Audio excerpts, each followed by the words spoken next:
paano naging preparation mo for this project? Well, I had to prepare physically and mentally.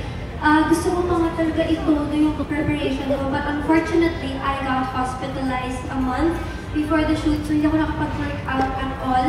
Kasi I was too weak, so I just stayed disciplined with my meal plans. Hindi ko na din sinagad yung sarili ko.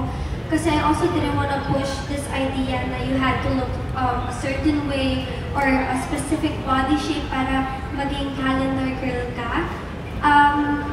Also, love ko naman kasi yung body ko. So, hinayaan ko na, sabi ko, unahin natin yung health ko at saka gusto ko na mas maging body positive tayo. Kumbaga, hindi yung kailangan talagang super payat, yung super yung tone. So, kasi sana may muscles ako ganyan. Pero wala, hindi kinaya. Hospital ang girl. So, and also, I studied the concept with my team.